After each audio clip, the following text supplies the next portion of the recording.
Dan, something feels off about this episode. Yeah, what? Where is everyone? I don't know. I don't see Gary. I don't see Andy.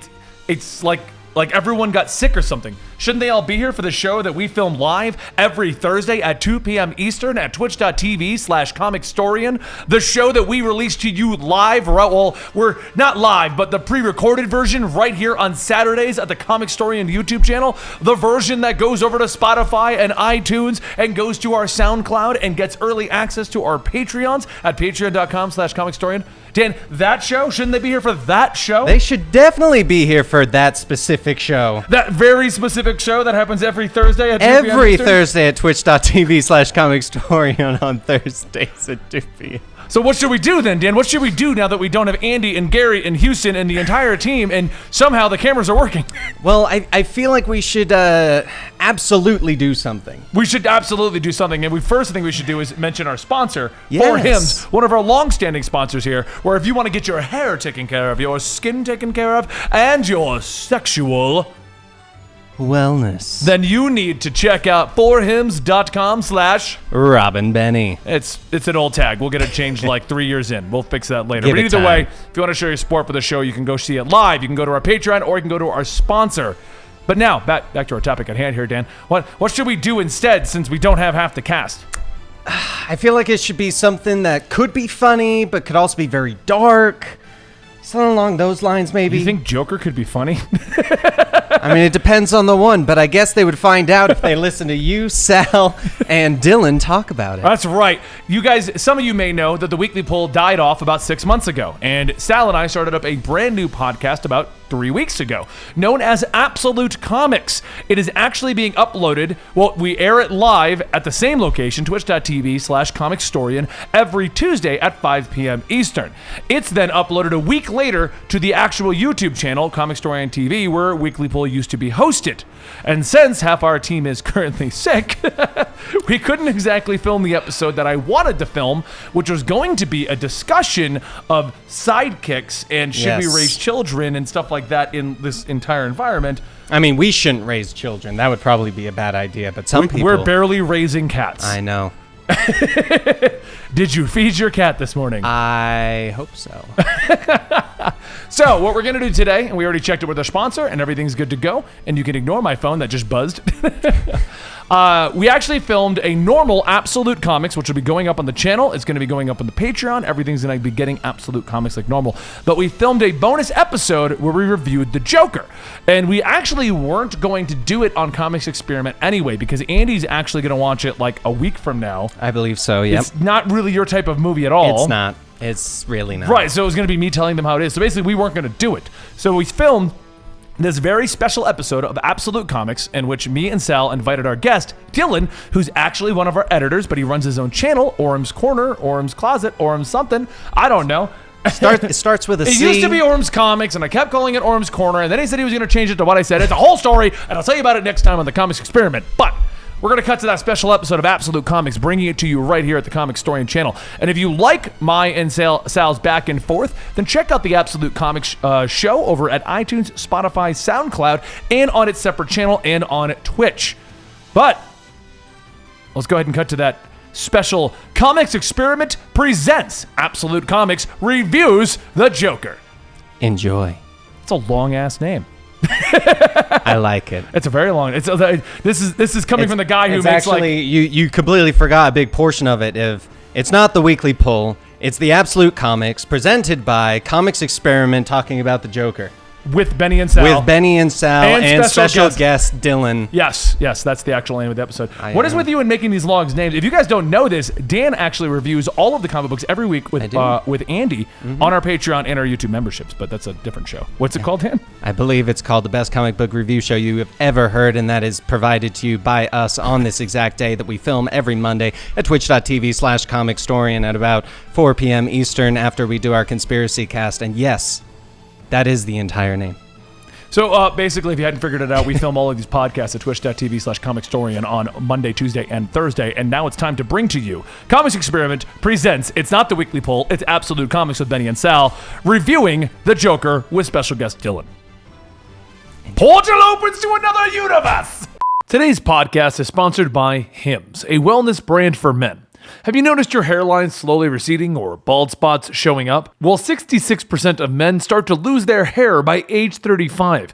But I'm here to tell you about a great product to prevent more hair loss while you can. No more awkward in-person doctor visits or long pharmacy lines.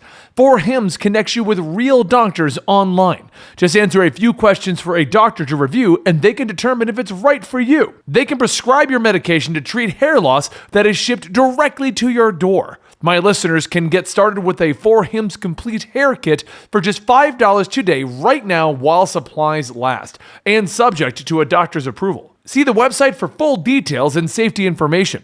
This could cost hundreds if you went to the doctor or a pharmacy somewhere else. Go to 4hims.com/RobandBenny. That's FORHIMS.com/RobandBenny. 4hims.com/RobandBenny.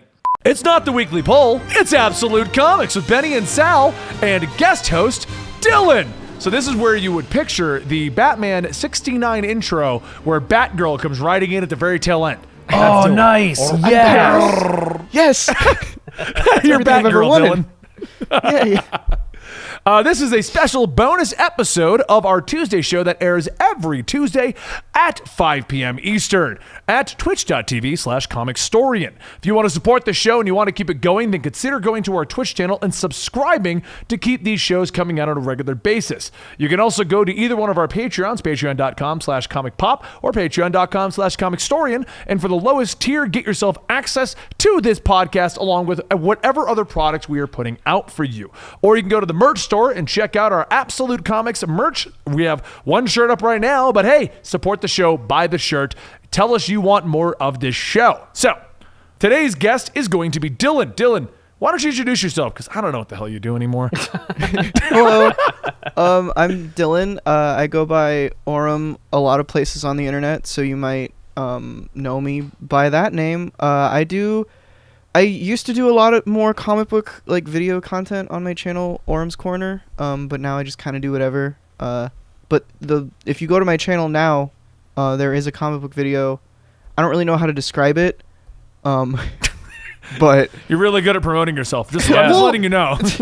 I did a video a while back on Secret Empire and how it was just an edited video of showing people's extreme reactions to Secret Empire and then sort of recapping how that turned out. And I did a similar thing with people's extreme reactions to when Miles Morales was created.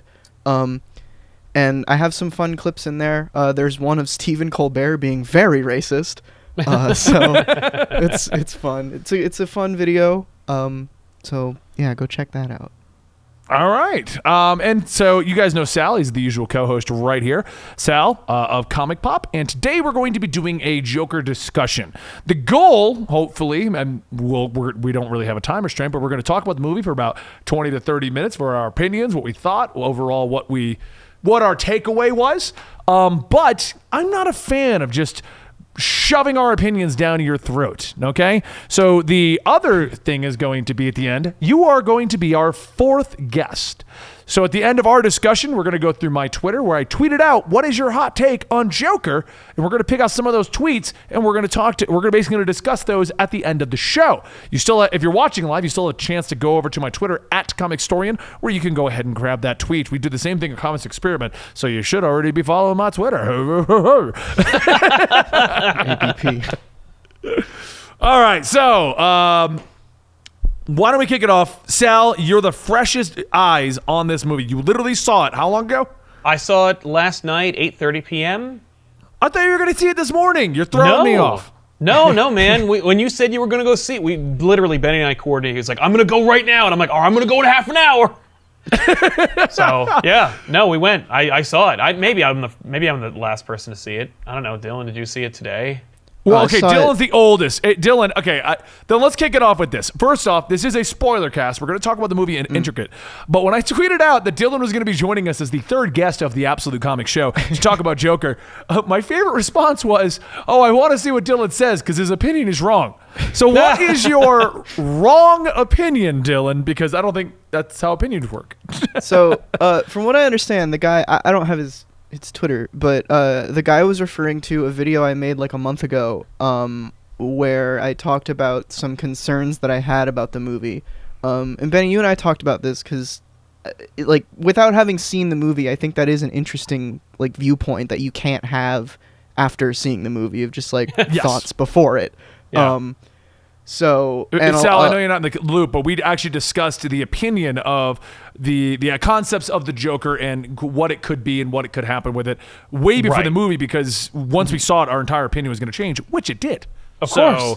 Yeah. That's what he's referencing. It was like a month and a half ago, we had an episode about Joker and what it means and stuff like that. So. Yeah. Right. And I did the expectations thereof, yeah. I did a similar thing, and my I made like 2 tweets on the movie and didn't really want to make a review, mostly because I didn't want to deal with the comments that would have come along with that review. That's fair. So then you agree to come on this show? Well, I feel like I have like 2 other people that will balance it out, and people are real mean in my comments, but they're a little nicer in your guys' comments. Okay. So, yeah, I mean, I'm sure you should get your fair share of hate as well. We take our lumps. Yeah. No, everyone, I don't know what you guys are talking about. YouTube is the nicest place on the planet. Everyone is super friendly. Oh, no one ever complains about any decision that I make for my Super channel. level-headed people. Of course.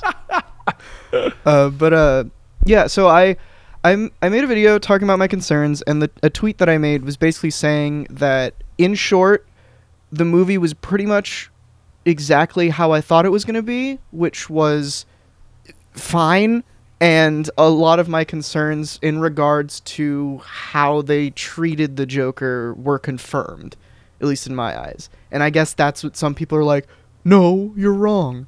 But opinion. Okay. So you would consider that that's your hot takeaway from the whole movie? Well, we'll enjoy with that.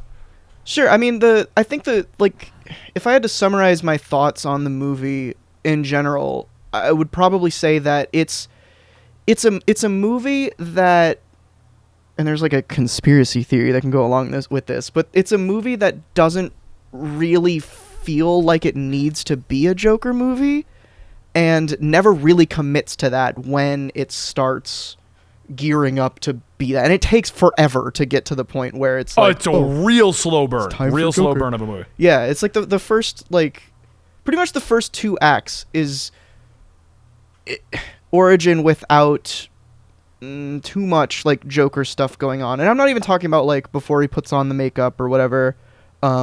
Just like in the way that he acts is very not Joker like, and that in a lot of like Joker origins that we see that does happen, where he's kind of like a normal dude and something happens that turns him into the Joker. I thought a lot about The Killing Joke while I was watching this movie, and the reason for that is I was trying to like quantify in my head why I thought showing the origin in this movie wasn't working for me, but showing it in The Killing Joke did. And I think the reason is because in The Killing Joke, it cuts between Joker being a crazy psychopath and him being like a more normal kind of down on his luck comedian. But we don't get that other half in this movie. So there's a lot of just, here's this guy who, if you know who the Joker is supposed to be like a crazy psychopath, but that's not really shown that much in the movie.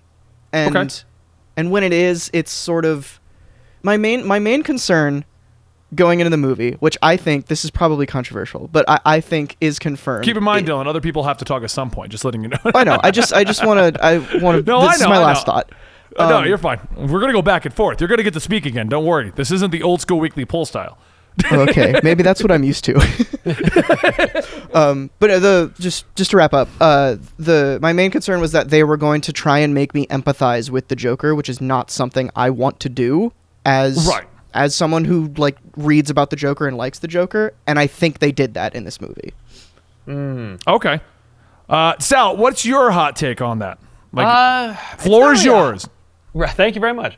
I Sorry. don't know if I have like a hot take so much as it's like I didn't come into this movie with the expectations of like an origin story or a comic book movie. And I think it's because they did a pretty good job of like mitigating expectations with the marketing and with the promotions, where they were like, "This is going to be something else," and it was from right on down from the cinematography to the trailer cutting. Like it felt like it's basically like I know a lot of speculation was like, this is a movie that they changed the name of to Joker later, and I don't think that's true now that I've seen it. But I also still went into that movie with the expectation that it's a movie that's basically a character study about mental illness. And so when we didn't do and pay off all the things that you would expect from a Joker origin movie, I wasn't surprised or disappointed. And I was actually more surprised when I got DC/Batman references in the movie, where I'm like, oh yeah, we're watching a Joker movie. I forgot there's some Batman stuff in here. And I was almost a little disappointed that they were even in there because it was such its own animal. Right.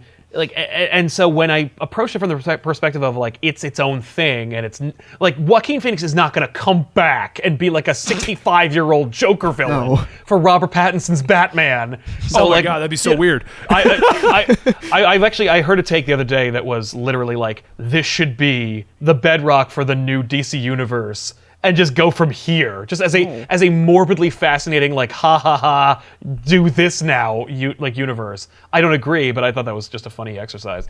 But like, even in as its own thing, as its own animal of being like a character study, it does this kind of like amazing job, and then decides to talk about other things and never really commits to any one particular theme.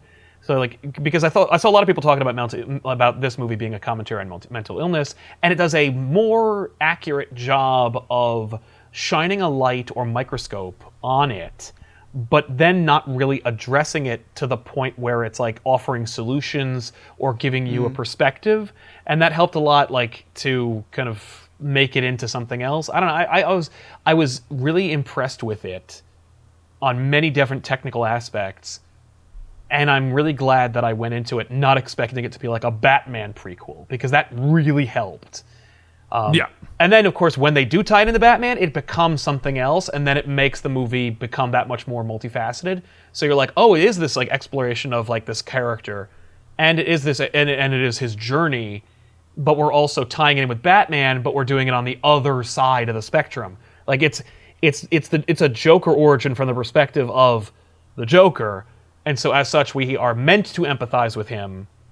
And so, Batman's world looks harsher and more unforgiving and terrible. And so, like, you also have to understand that, like, it's not really, like, reliable. So, or it's like a weird, creepy deconstruction of Batman. And, like, a condemnation of the 1%, which is like, right on, okay, if you want to do that, that's fine. But, like, don't make killer clowns then. But you know, my wife and I saw this movie together, and she had a really particularly interesting take that I really wanted to get out there because I just found it so fascinating. And it's that, like, because it's about because it wants to be about mental health, but it's also by the guy who made The Hangover. Like it does an okay job, but it also becomes muddled. But you have this element in it where you suddenly find out, like, I don't know, an hour into the movie, that Joker is not a reliable narrator. And that the point of view of our protagonist is something you can't believe in or take stock in. Right. And so now it changes your viewing experience and your understanding of that character. So, like, you see him kill people who kind of deserve it, and so I can see why some people might be like, oh, this is like incel bait, or this is supposed to like be meant to enfranchise this disenfranchise. We're only seeing who he kills that helps his narrative. But there's a sequence where there's this character that like is meant to be kind of like a love interest, and then it is completely turned on its ear. And there's like that moment where you're kind of like, oh, the whole movie's shifted. But what is their fate? And if you start to wonder like who else Joker's killed in his like journey, you start to go like, oh, maybe he's actually not sympathetic at all.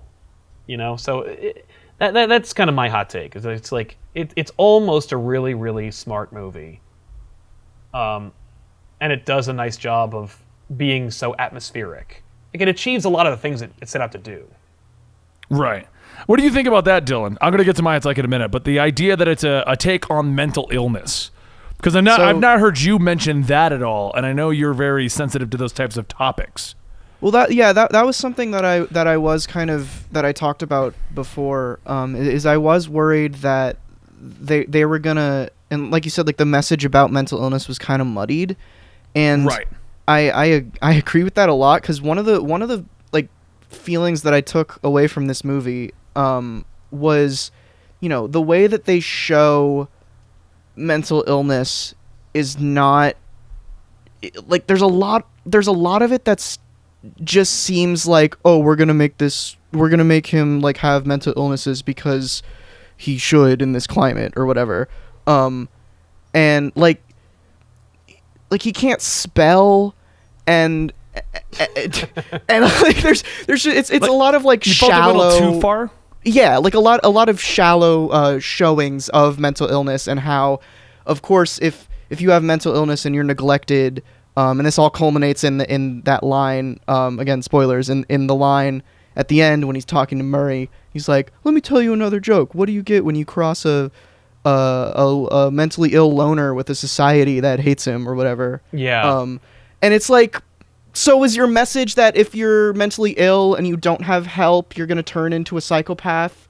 No, I don't think that's what he's trying to say. But it is like the monologue. Like he has this rant at the end of the movie. Spoilers, but like that for me is the worst part. And it's like for a lot of people, it's like the culmination of him being the Joker. But like, no, like there's a lot of his transformation into who he becomes is so well executed visually that there's so many moments that like that hurt it by having that monologue. Like, he doesn't need a monologue for me to get who he is and what he's become. And when, like, again, like, this is a Tiffany thing, but, like, the sequence where he's behind the curtain and he, like, does his dance, there's something a little bit more more physical that's happening, where he's, like, physically becoming this new person.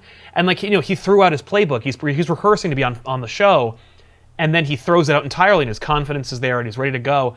And it's like he has transformed, and we get that. And if you trust your audience to understand it, like, we get it. He's there. His suicide plan is out the window. Right.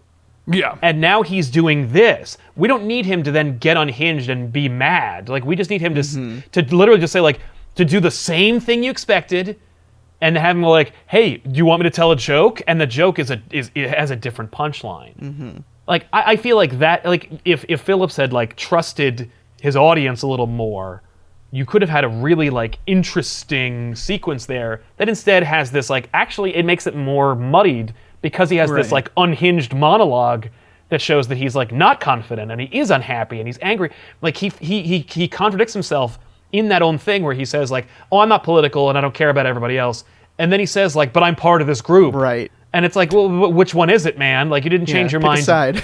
You didn't change your mind 30 seconds into this monologue. Like, you did the dance behind the curtain. You turned into this person now. You're not that, so why do that? I don't know. Like, so that for me was my most problematic moment. It's the only moment where I was like, I don't care for that. Like, where I was like, oh, I wish they didn't do that. That was the only moment where I said, I wish they didn't do that. It was the monologue. Or rants, really. I agree with you, Dylan, that I feel like it was a little too... They went the easier route to show mental illness. And I didn't like that. Like, they did he bangs his head.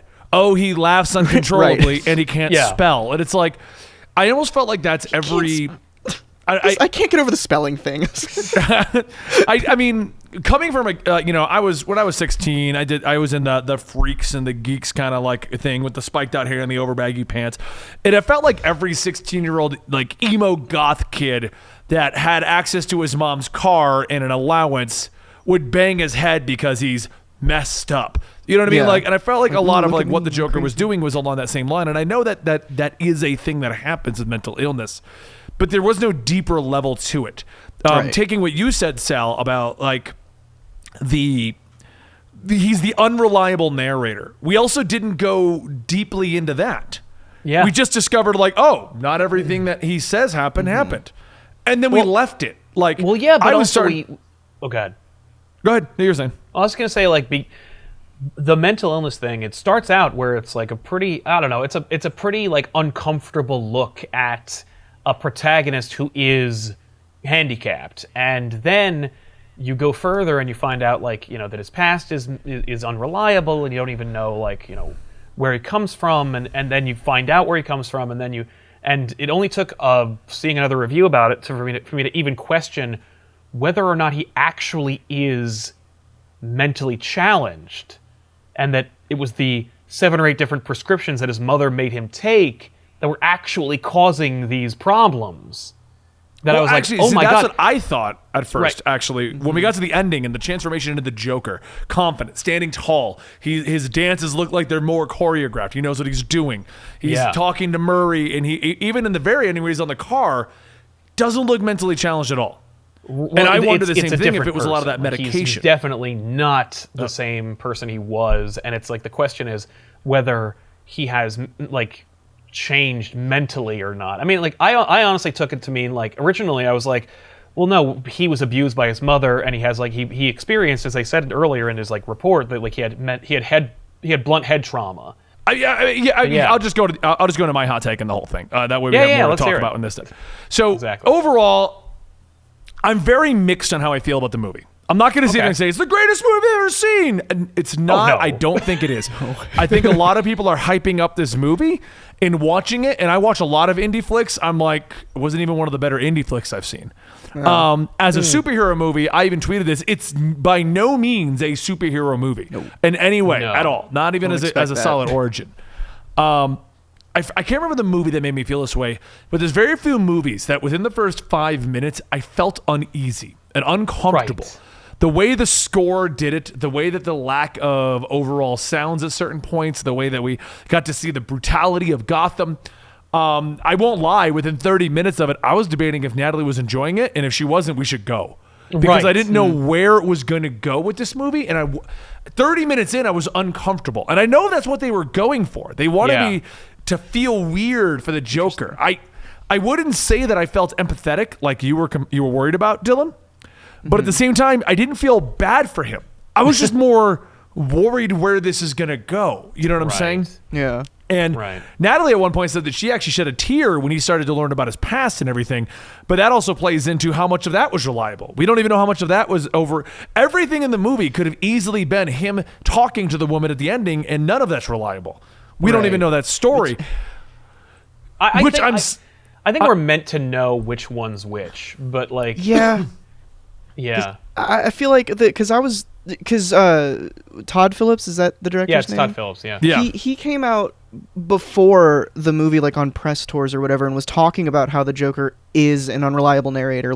So I knew that going in that was going to be played with, and the whole time I'm like, and that's like when the love interest character was introduced at first, I saw it with my friend Kevin, and like we turned to each other after like she like knocked on his door or whatever. Yeah.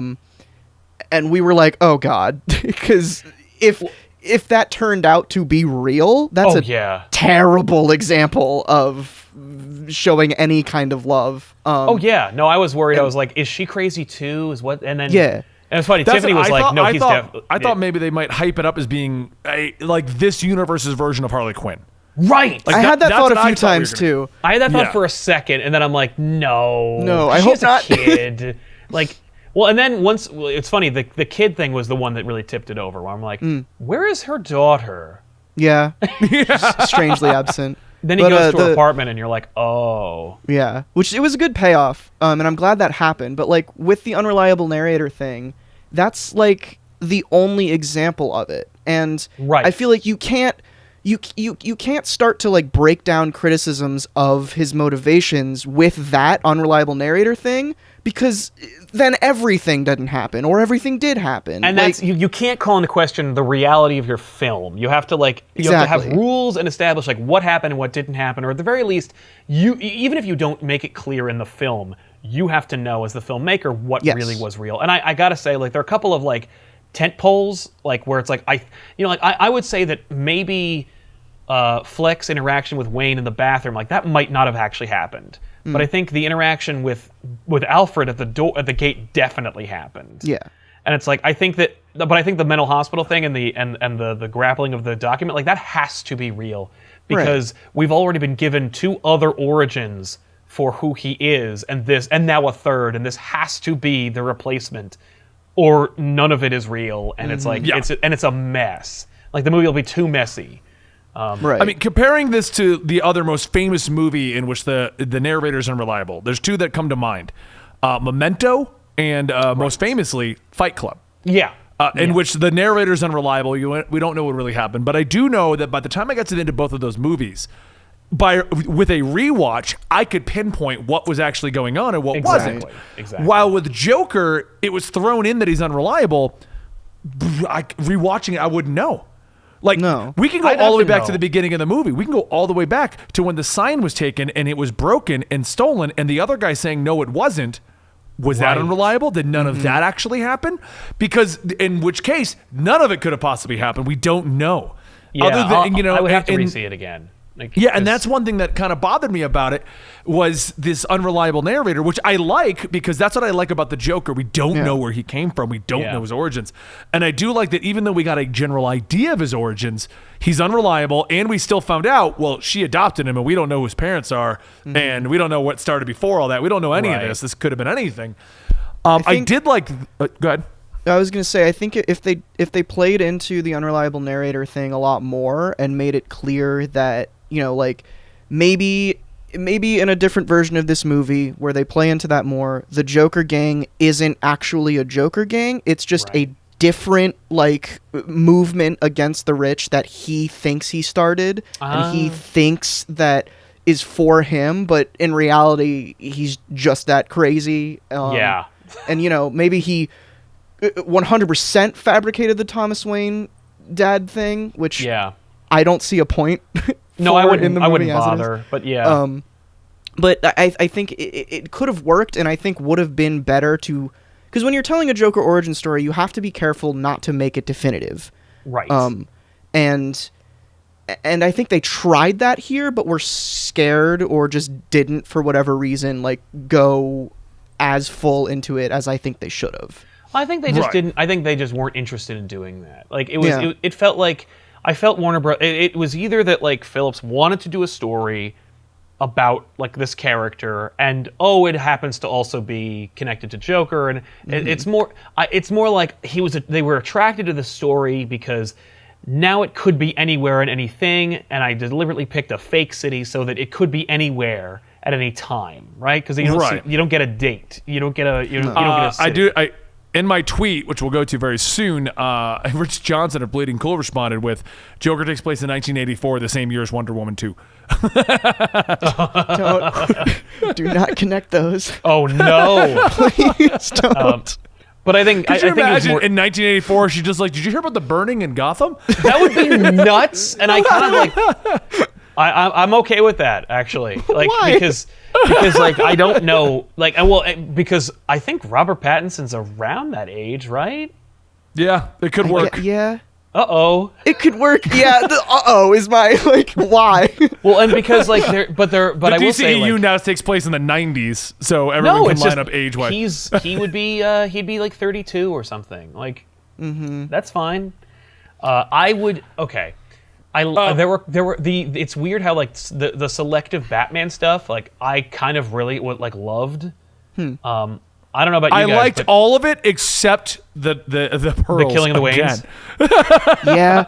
Well, I wish that was more ambiguous, but it was like it turned into the exact origin again. It was like, oh no! I'm just glad Joker didn't pull the trigger. Yes, I was worried about that. I'm also glad that Joker didn't kill him, and I'm also glad that like Joker didn't kill them. It is a like crime in Gotham wore a mask that day, and it also like it allowed crime in Gotham to like have a personality. You know what I mean? Like this movie actually, if you look at it from the perspective of like, it's just a character study, like fine.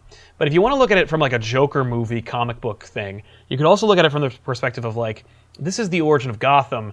Gotham was a place of misery. Like New York, which is clearly where it is, was not like would never have allowed that kind of garbage strike like for as long, and like the tensions and everything like that. Like the hotbed of Gotham, and the fact that it's so quickly gravitated towards like wearing a mask and theming their crime. Yeah. It makes Gotham like go, oh well, it's distinctly unique in that it attracts that form of criminal. It likes like people who theme themselves, like Mad Hatters and Riddlers and Two-Faces and stuff like that. And like that's kind of cool. I don't know about you guys. I do like that. I do like the idea that this was more the birth of Gotham. Yeah. I felt uncomfortable for the entire movie. It was weird because I didn't really at any point feel empathetic for the Joker. But I found the overall... I felt bad for what was happening to him, but not like... Because I knew where this was going to go. He was going to turn into the Joker. Like... Well, but that's this the was thing, like, I don't know what's going to happen. Because we were both having different experiences. Because I was like, I'm not looking at it from the perspective of it being a comic book movie. So I'm like, this could be any Joker. Like, I don't care. Like, I literally threw out all of my expectations of it being in the comics and being like, we're just watching this guy. Let's just try. Let's see what they're trying. Let's see what he's trying to say. And maybe I could have been a bit more empathetic for him with that. We're just watching this one guy. But I feel like at all times, and part of the reason why I felt uneasy with this movie is I was waiting for the snap. And it wasn't until his friends came into the apartment that we officially were like, oh, he's just done. Like, he didn't even debate with that guy. I think his name was Randall. He was like, oh, yeah, no, the gun. And you're like, he decided. Right. Well, the most jarring and the first one that I was like, what? Was actually when he kills his mother. Because for me, I'm like, that happened. There was very little build up to that sequence. Yeah. Yeah. It just kind of like happens. You don't really even get a good shot of her pre-smothering.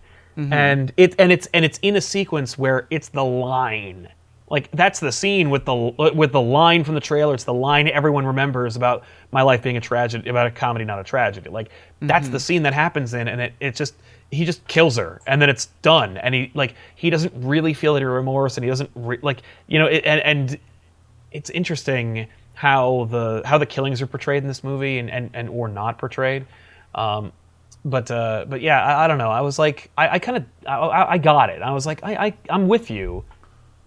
But it's just kind of like, there are a couple of moments and elements where I was like, you didn't quite either have the maturity to execute it, or you just lost interest in that thing. Like, oh, I don't want to talk about that anymore. Like, I want him to be connected to this thing about mental illness, but I also don't really want to have a strong criticism there one way or the other, besides that it's hard, beyond skin, surface level, it sucks.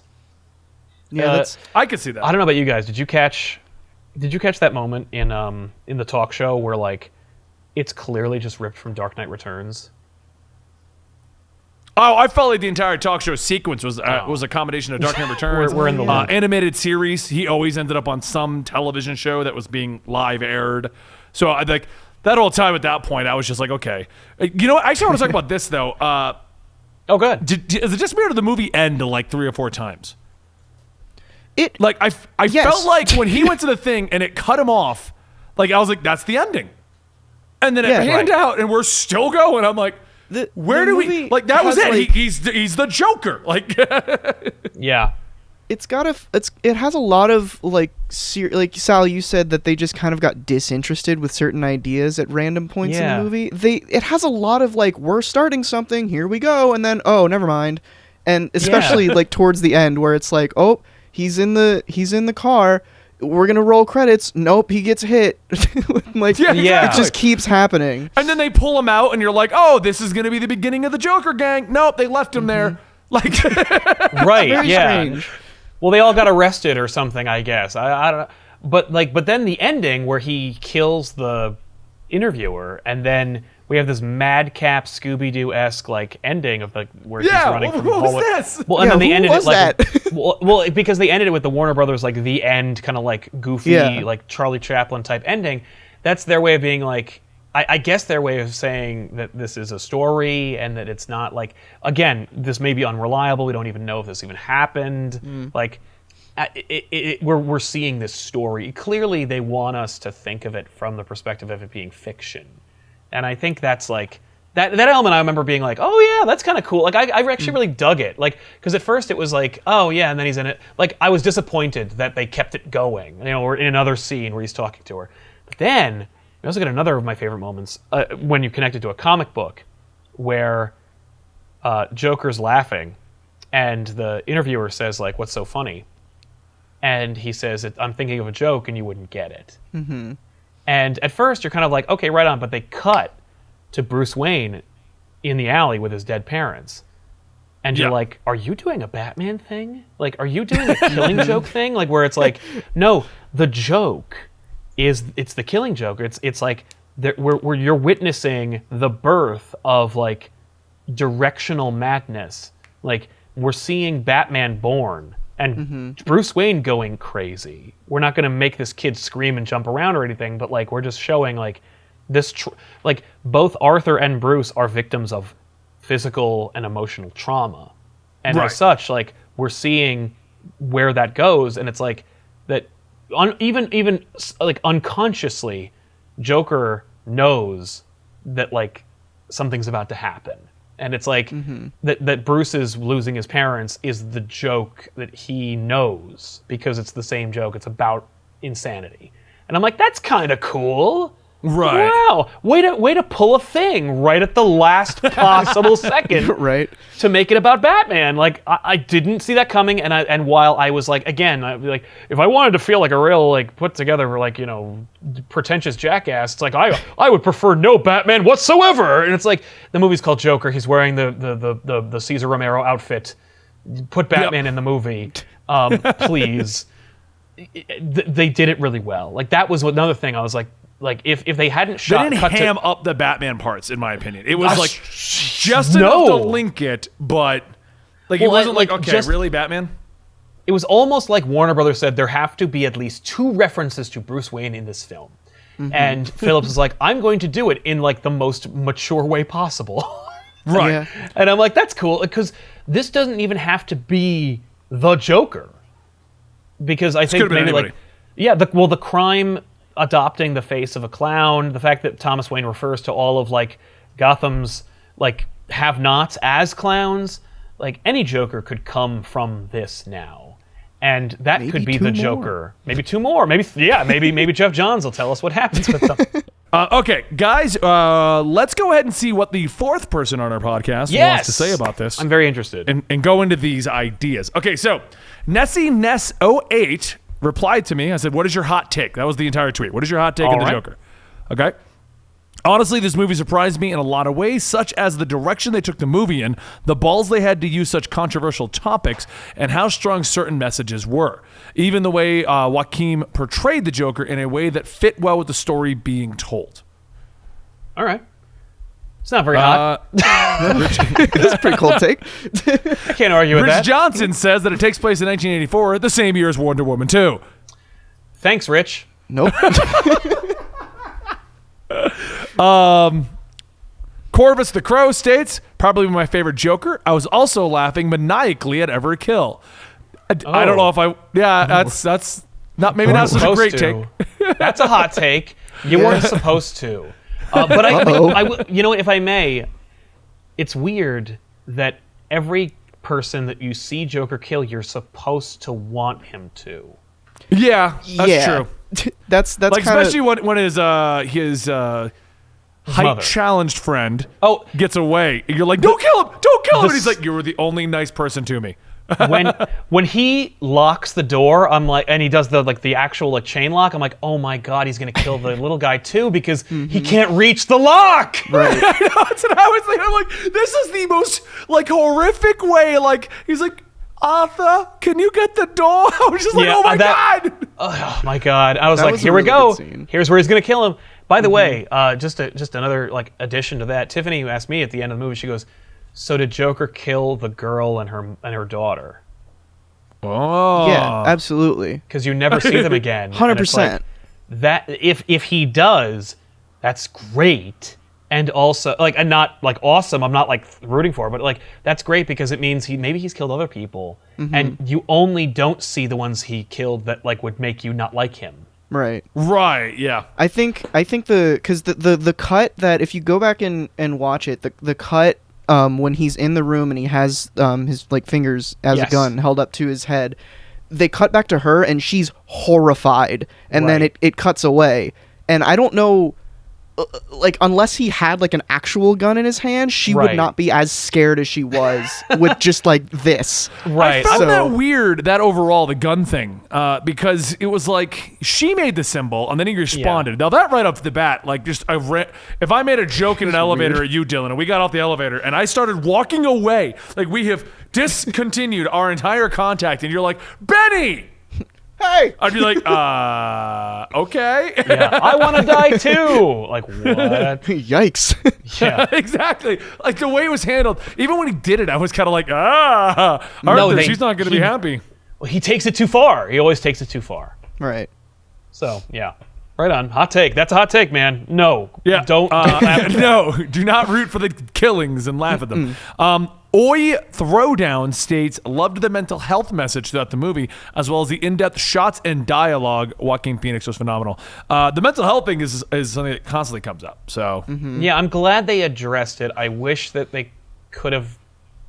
I wish we had like a definitive answer about Joker and whether he was like born handicapped, like physically handicapped by trauma, or just induced by medicine. right. But I do like the fact that it's nebulous because it allows us to have a conversation. I think the message would have been even better if it did turn out to be like the medication. Right. I feel like the problem with the mental health thing is, you're right, we didn't go in either real direction. If he really was mentally challenged, or if it was brought on by the medications. And I feel like if we had gone in one direction, the message itself would have been solidified. Well, right here, it's just more like mental health is bad. Don't ignore them. You know, like it's like the frankness in which they show it is I think good. Like, I'm glad they did that. I will say, apropos of showing things, and he said like Joaquin Phoenix's performance, it's a good looking movie. Like, it's a shockingly well shot film, because I looked at the cinematographer's roster and I'm like, that does not equate this. You must have gone back to school. It's a this is a good looking movie. Like, every frame of painting. This movie looks good. Yeah, that was like my knee-jerk thing, like out of the movie, aside from like the complaints I had about it, was just this was a gorgeous movie. Oh, it was very pretty. Like, literally 15 minutes in, I just turned to Tiffany, I'm like, this movie looks great. Yeah, it's a very pretty but movie. I'm regardless of how we feel about it. Right. Yeah. Nachi Ket, I can't. Not gonna read the answer. You're not gonna read it. NACHIKET space NAIK. The relatability isn't I'll go out and stab somebody. It's should I get help when I have negative thoughts? The first thing my wife said after the movie was, I know we will forget this soon after the movie, but we should be kinder to people who you never know what someone else is going through. That's a great message. It's a great takeaway from this. Yeah, I like think that take. That's a great takeaway that I think a lot of people should have, is to, you know, be kinder to those who have mental problems, mental illnesses. You don't know which one's the Joker. But sure. But like the worry that I have with like displaying, I worry that, you know, if this is going to be a movie that pushes the conversation of mental illness forward, that a lot of people who aren't so kind-hearted will take the wrong message and will be like, oh, well, I should be scared of people with mental illnesses because maybe if they get off their meds, they'll hurt me in some way. Yeah, which is already a stigma that people have. Yeah. My takeaway is that I liked Thomas Wayne and I want to be him. And yeah, because all he wants to do is go to the theater, and these people keep bothering him. He just wants to be mayor clowns. and go. He wants to be mayor and see Chaplin on screen. I mean, we can all relate to that. All right, Maud Chally says Arthur is a sympathetic character at first, and the reason people feel the movie was too violent is because they felt good when he killed those 3 douchebags. Yeah, Joker makes you question your own morality, and I think it does. It does a really good job of that. That's a fair point. You kind of agree with him up until he's just mass murdering. Well, even then, like, he doesn't really even mass murder. He only kills, we don't know how many people he kills, but like, we're meant. They take away as much as they can of the sympathetic nature of the Wall Street people, and you're meant to be even more outraged because of how like trumped up the Wall Street people are in the news. You know, it's like, oh, I feel bad for them because like these poor people at the prime of their lives, they're young, blah blah blah. When you saw them, when we met them, they're terrible people, and it's like it's supposed to make you feel like uneasy and kind of like good in like an animalistic kind of way that he like gets revenge on them. Because like, but it's funny because the first two, or at least the first one, is self-defense, but when he shoots that third one. And then he hunts him down. He hunts the guy down. Yeah. Well, and also that's like one of the first moments. It's like he becomes Joker, or like he gets the flashes of being Joker when he kills people. Like when he kills that guy, like that's the only time he walks with confidence. Is when he walks up to that guy who's crawling away from him.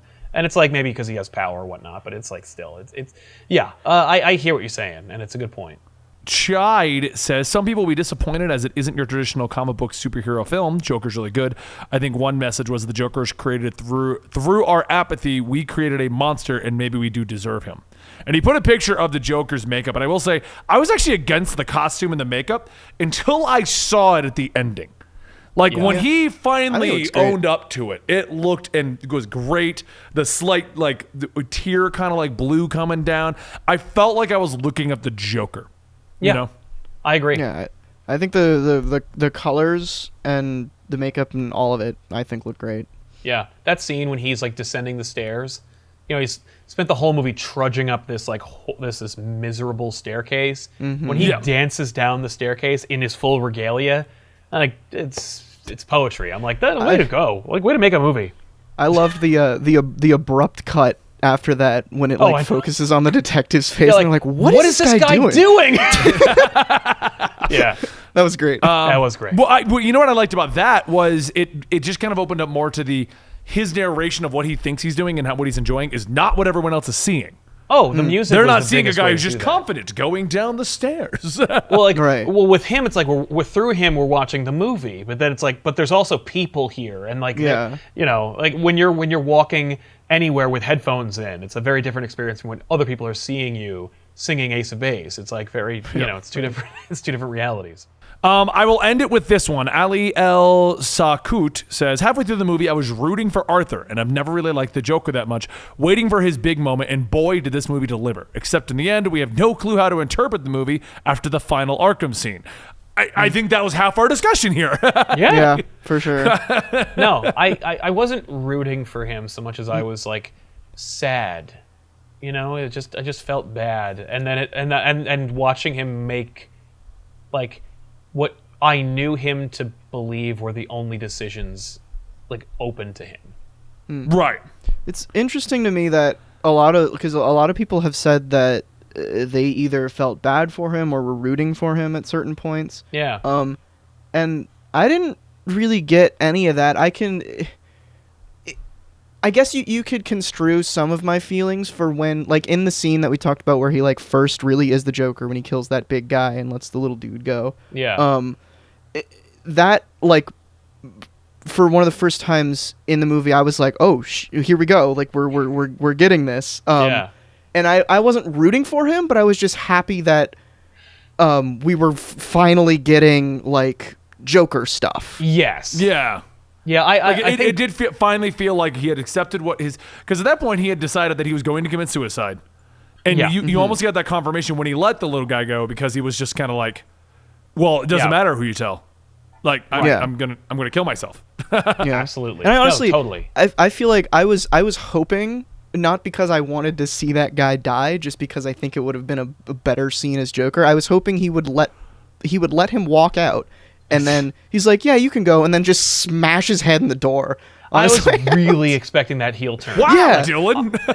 That's what I thought was going to happen. That's what the Joker would do. Yeah, exactly. Well, especially, and I think, Benny, you got it right, where it's like he was still in a different place. Like, it wasn't until he is in the dressing room and he says, can you bring me out as Joker? Like, I'm throwing the old book away. Yeah. Yeah. And I it's feel like- like for So, me, letting the guy go was twofold. One, it was we knew that Arthur had pretty much decided he was going to commit suicide on the show.